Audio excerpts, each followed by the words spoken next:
रामशंकर कुमार जी, पटना बिहार से। राधे राधे महाराज जी।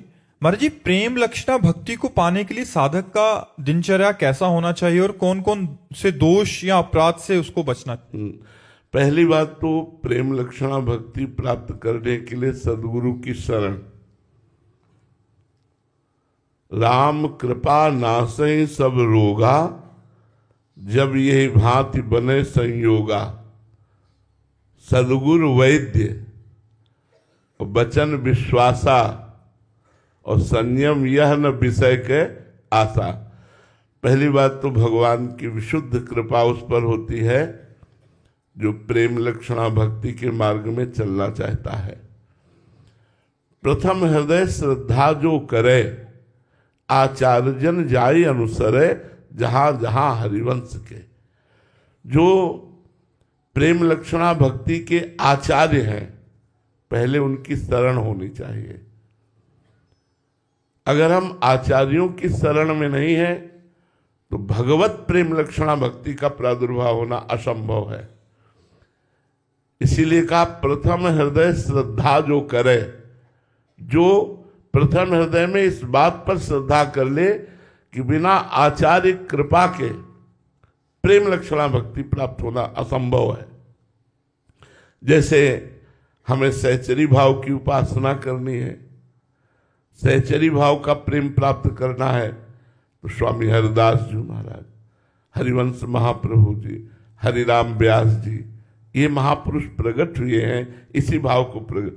हमें ठाकुर जी का सखा भाव प्राप्त करना है तो श्री वल्लभाचार्य जी भगवान, उनके द्वारा बाल भाव और सख्य भाव दोनों भाव की पुष्टता की गई। हम अगर आचार्य की शरण में नहीं है तो मनमानी साधना करके प्रेम प्राप्त कभी नहीं कर सकते। यह गुण साधन ते नहीं होई। जो प्रेम है ये साधना से प्राप्त नहीं हो सकता। ये तुम्हारी कृपा पाओ कोई कोई कोई कोई कोई कोई जो आचार्य की शरण में है। बिना महापुरुषों की शरण लिए हम भगवत मार्ग में चल ही नहीं सकते। वो केवल नाटक होता रहता है, साधन होता है विषय, और साध्य होता है श्री भगवान उसका जो आचार्य शरण में होता है।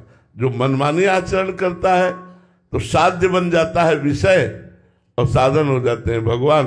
वो जीवन भर साधना करता है लेकिन प्रेम का स्फुरण नहीं होता। तो प्रथम हृदय श्रद्धा जो करे, आचार्य जन जाय अनुसरे, आचार्यों का जो आदेश है उसके अनुसार चले। दूसरी बात, रसिकन की सेवा जब होए। क्यों? क्योंकि एक अहम और मम, ये दो बंधन हमें फांसे हुए हैं। अहम और मम, मैं और मेरा, ये माया का बंधन इतना सुदृढ़ है कि बिना गुरु कृपा के, बिना रसिकों की कृपा के, बिना भगवत प्रेमी महात्माओं की कृपा के ये साधना से और पुष्ट होता है, नष्ट नहीं होता। और जब तक ये अहम रहेगा तब तक प्रेम प्रकट नहीं होगा।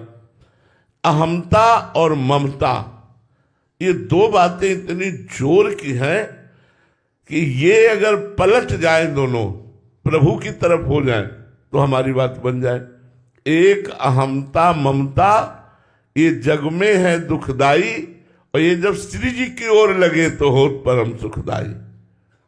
ये जब श्री जी की ओर लगे तो होत परम सुखदाई। मात तात सुत दार देह में मत अरुझय मत मंदा, हित किशोर को है चकोर लखे तू वृंदावन चंदा। तो हरिवंश महाप्रभु का बच्चा बनकर, शरणागत बनकर वृंदावन चंद्र युगल सरकार का दर्शन करो। कैसे? बोले एक अहमता ममता, ये जग में जो लगी हुई है इसका त्याग कर दो। बोले बड़ी कठिन बात है अहमता ममता का त्याग करना, कैसे त्याग करें? बोले रसिक मंडली में आतन को नीके ढंग लगाओ, दंपति यस गाओ हर्षाओ हित सो रीझ रिझाओ। जो प्रेमी महाभागवत जन है इनका संग करो। अगर प्रेम लक्षणा भक्ति प्राप्त करनी है तो रे मन रसिकन संग बिन रंचना उपजय प्रेम। बिना रसिक महापुरुषों के, भगवत प्रेमी महात्माओं के संग के बिना भगवत प्रेम नहीं प्रकट होता। तो रसिक मंडली में या तन को रसिक मंडली सभा में बैठा लो और मन से उनकी बात सुनो, और जो वो आचरण कह रहे हैं, जो वो मंत्र नाम जप उपासना कह रहे हैं, नीके ढंग लगाओ, मन को उसी में अच्छे से लगाओ। रसिक मंडली में या तन को नीके ढंग लगाने का तात्पर्य है शरीर से तो सभा में बैठे हो, मन से भी सभा में बैठो, मन से भी रसिकों का संग करो, उनके बताए हुए आचरणों को अपने जीवन में उतारो, उनके द्वारा बताए हुई साधन पद्धति को अपने जीवन में उतारो। फिर रसिक मंडली में या तन को नीके ढंग लगाओ, दंपति यश गाओ, हर्षाओ।